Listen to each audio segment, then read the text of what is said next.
2024 was considered a buyer's market. Should we be expecting the same in 2025, Marty? 2024 presented opportunities for buyers due to interest rate pressures and an increased supply in certain markets. Prices are slowing. In some cities, they're falling. More difficult now than it was 3 months ago. However, 2025 we may see a shift, and that's depending on economic factors.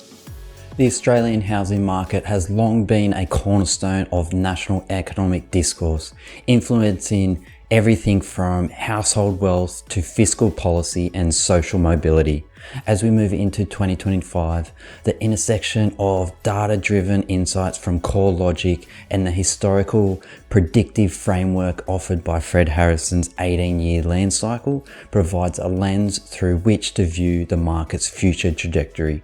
In this video, I'll look at the evolving trends in Australia's housing market, examining CoreLogic's empirical observations and juxtaposing them against Harrison's cyclical predictions.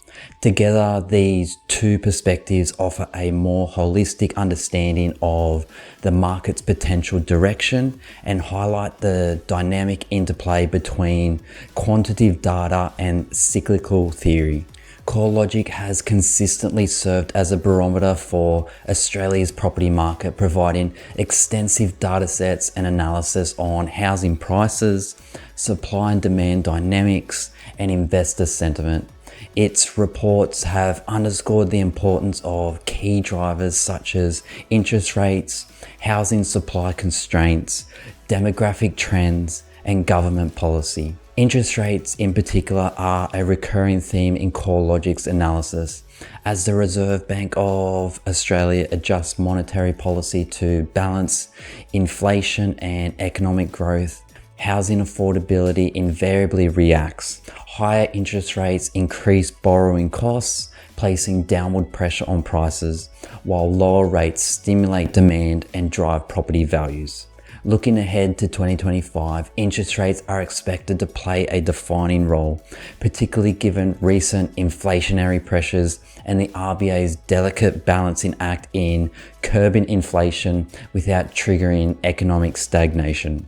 Equally important in CoreLogic's narrative is the persistent undersupply of housing in major cities.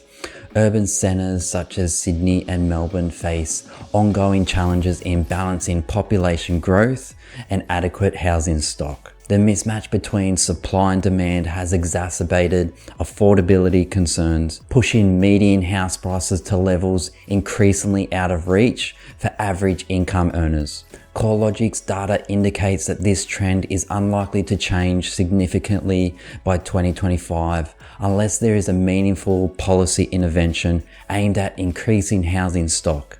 Population growth, driven largely by migration, remains another cornerstone of CoreLogic's forecasts. Australia's attractiveness as a destination for skilled migrants and international students ensures that demand for housing in key metropolitan regions remains robust. However, this influx has also added pressure to already strained infrastructure and housing supply chains, compounding the affordability crisis.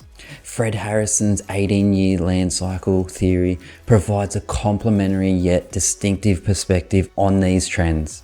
According to Harrison, the property market follows a recurring cycle comprising of 4 key phases: the recovery, expansion, peak, and recession. This cycle, spanning approximately 18 years, has been remarkably consistent across historical data, from the economic booms of the 19th century to the global financial crisis of 2008. Harrison's theory posits that every land cycle begins with a recovery phase marked by increasing investor confidence and gradual price appreciation. This is followed by an expansion phase characterized by speculative investment, rising land prices, and heightened construction activity. The peak phase marks the culmination of this speculative fever, often accompanied by unsustainable valuations and economic excess. Finally, the recession phase brings a sharp correction as over-leveraged investors and declining demand trigger a market downturn. Applying Harrison's theory to the Australian market in 2025 reveals fascinating parallels. If the current cycle aligns with historical patterns, Australia is approaching the peak phase of the cycle, with a potential market correction looming in the later part of the decade. The years leading up to the peak are typically marked by rapid price escalation, fueled by speculative investment and an influx of capital into real estate assets. In Australia's case, CoreLogic's recent data indicates that investor activity has been steadily rising, particularly in metropolitan regions where rental yields remain quite attractive despite high entry costs. This suggests that the speculative dynamics Harrison describes are already in motion, setting the stage for a climatic peak in the coming years. One of the most significant intersections between CoreLogic's data and Harrison's theory lies in their shared recognition of the role of government policy. CoreLogic has consistently highlighted how policy measures such as first home buyer grants, foreign investment restrictions, and changes to tax incentives can either amplify or moderate market trends. Harrison similarly acknowledges that while the land cycle is largely driven by market forces, government intervention can influence the timing and severity of each phase. For example, policies aimed at increasing housing supply or reducing investor tax benefits could potentially delay the peak phase or moderate the subsequent correction. However, Harrison warns that such interventions rarely alter the underlying cyclical pattern, as the structural drivers of land speculation and market psychology remain deeply entrenched. The affordability crisis remains one of the most pressing challenges facing the Australian housing market, and both CoreLogic and Harrison offer valuable insights into its root causes and potential remedies. CoreLogic's data reveals a stark disparity between wage growth and housing price inflation, with property prices outpacing income gains by a significant margin over the past decade. This has created an environment where home ownership is increasingly unattainable for younger generations, exacerbating wealth inequality and social division. Harrison's theory suggests that this affordability crisis is not merely a contemporary phenomenon, but a recurring feature of the peak phase of every land cycle. As speculative investment drives land prices higher, housing becomes increasingly detached from its fundamental value as a shelter and transforms into a speculative financial asset. Looking into 2025, the interplay between these two perspectives suggests that Australia's housing market will remain on an upward trajectory in the short term, with price growth concentrated in metropolitan areas and high demand regional hubs. However, the risk of a sharp correction in the later part of the cycle cannot be ignored.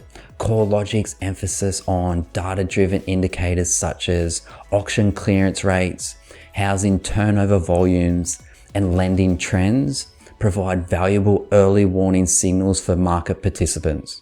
Meanwhile, Harrison's cyclical theory serves as a reminder that the forces driving the market are not entirely unique to the current moment, but are instead part of a long-established historical pattern. Investor behavior will play a crucial role in shaping the market's trajectory in 2025. CoreLogic's analysis indicates that investor demand has rebounded strongly in recent years, driven by low vacancy rates and rising rental yields.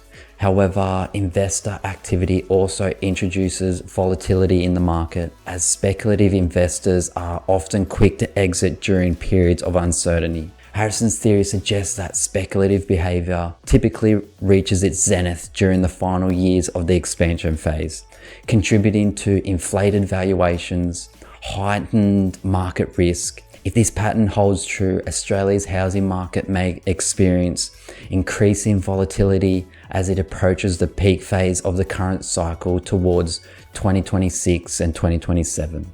Regional variations add another layer of complexity to the analysis. CoreLogic's data highlights significant disparities between capital cities and regional markets. The regionals areas often experience sharper price fluctuations due to lower supply and smaller market sizes. Harrison's theory similarly acknowledges that while the overarching cycle is consistent, regional markets can experience local peaks and troughs that deviate from the national trend. For example, areas heavily dependent on resource extraction or tourism may experience market dynamics driven by sector-specific factors rather than broader cyclical trends. Nonetheless, the broader pattern of boom and bust remains discernible across both urban and regional markets. Australia's housing market in 2025 presents a complex yet predictable landscape when viewed through dual lenses of CoreLogic's data and Fred Harrison's land cycle. CoreLogic provides an empirical foundation highlighting key drivers such as interest rates, supply constraints, migration patterns, and investor sentiment. Fred Harrison, on the other hand, offers a historical and theoretical perspective, revealing the cyclical nature of land markets and the inevitable of boom and bust dynamics.